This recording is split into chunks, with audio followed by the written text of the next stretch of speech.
नमस्कार साथियों, मैं हूं आपका साथी दिनेश बोरा और आप देख रहे हैं राजस्थान तक। कांग्रेस हो या बीजेपी, लोकसभा की चुनाव की तैयारियों में जुट गई है। इसी बीच कल राजस्थान के बाड़मेर जैसलमेर लोकसभा सीट पर कांग्रेस के प्रत्याशियों को लेकर एक डीसीसी के अंदर जो प्रभारी बनाए गए थे अभिषेक चौधरी, वो पहुंचे थे। तमाम कांग्रेस के बड़े बड़े नेता पहुंचे थे। वहां पर कांग्रेस को लेकर, प्रत्याशियों को लेकर, विधानसभा चुनाव के अंदर बाड़मेर और जैसलमेर के अंदर किस तरीके से कांग्रेस की बुरी हार हुई, इन तमाम चीजों को लेकर डिस्कशन हो रहा था। और इसी दौरान जो पूर्व मंत्री है अमीन खान है, उनके बेटे ने जिस तरीके से उस मीटिंग के अंदर भाषण दिया, बड़ा आरोप लगाया और एक बड़ा खुलासा कर दिया कि आखिर बाड़मेर जैसलमेर की 8 में से 7 विधानसभा सीटों पर कांग्रेस, ये विधानसभा का चुनाव है, वो क्यों हारी। सीधे तौर पर आप देखिए, पूर्व मंत्री अमीन खान है जो कि आप देखिए 10वीं बार शिव से विधानसभा का चुनाव लड़े थे और वहां पर जिस तरीके से कांग्रेस के जिला अध्यक्ष फतेह खान बागी हो गए थे। तो जो पूर्व मंत्री अमीन खान है, उनके बेटे शेरू मोहम्मद है, जिन्होंने बताया अपने भाषण के दौरान, 4-5 मिनट का भाषण है, और सीधे तौर पर यह आरोप लगाया कि राजस्थान के अंदर, बाड़मेर जैसलमेर के अंदर जनता तो ये चाहती थी कि कांग्रेस जीते, लेकिन कांग्रेसी नहीं चाहते थे।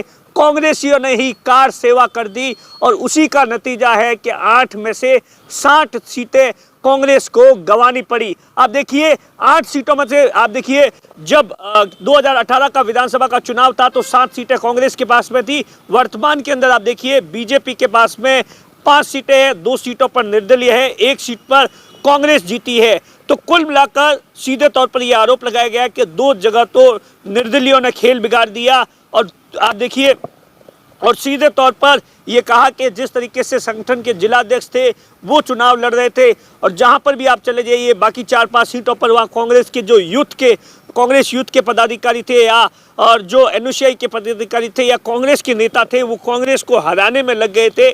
इसी कारण से कांग्रेस का ये हाल हो गया कि राजस्थान के अंदर सरकार चली गई, क्योंकि राजस्थान के अंदर जैसलमेर बाड़मेर के अंदर जनता का भरोसा कांग्रेस से उस समय उठ गया जब कांग्रेसी को हराने के वाले थे। तो कुल मिलाकर आप देखिए क्या कुछ भाषण के अंदर कहा। सबसे पहले भाषण का मैं आपको वो टुकड़ा सुनाता हूं जो कि इस समय सोशल मीडिया पर जबरदस्त तरीके से वायरल हो रहा है। 8 में से एकमात्र कांग्रेस कैंडिडेट यहाँ से विजयी हो पाए और 7 कांग्रेस के उम्मीदवार यहाँ से चुनाव हार गए। हारने में भी जहाँ तक मैं समझता हूँ, मेरी समझ है, सबसे बड़ी कमी या जो भी कार सेवा रही वो कांग्रेसियों की ही रही। कांग्रेसियों ने बाकी 7 सीटों पर 2 जगह तो कांग्रेस के बागी खड़े हो गए और 4-5 जगह पर कांग्रेसियों ने ही अंदरूनी घात से या किसी भी तरीके से विरोधियों से मिलकर कांग्रेस को नुकसान पहुंचाया। इसलिए कांग्रेस के उम्मीदवार हारे, वरना पब्लिक की तरफ से जिले में कांग्रेस के प्रति बहुत अच्छा माहौल था। आज की जो स्थिति है, आप संगठन को देख लीजिए। जिले के संगठन की ये हाल है कि जिला अध्यक्ष खुद बागी हो गया। जिले के अनेक पदाधिकारी कांग्रेस के खिलाफ प्रचार करते पाए गए।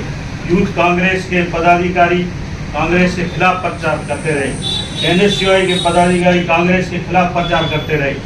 और इस हाल में जब आम जनता से विश्वास ही उठ गया कि कांग्रेस के वर्कर ही कांग्रेस के खिलाफ है, तो आम जन ने वोट देना उचित नहीं। आपने सुना पूर्व मंत्री बेटे का जो भाषण था वो सुना, और उन्होंने किस तरीके से सीधे तौर पर कांग्रेस पर ही आरोप लगा दिया कि कांग्रेसियों के कारण ही बाड़मेर जैसलमेर की 7 विधानसभा सीटों पर हार हुई है। लेकिन इससे ज्यादा सबसे बड़ा सवाल है कि आखिर बाड़मेर जैसलमेर की लोकसभा सीट पर क्या तीसरी बार भी कांग्रेस को हार का सामना करना पड़ेगा।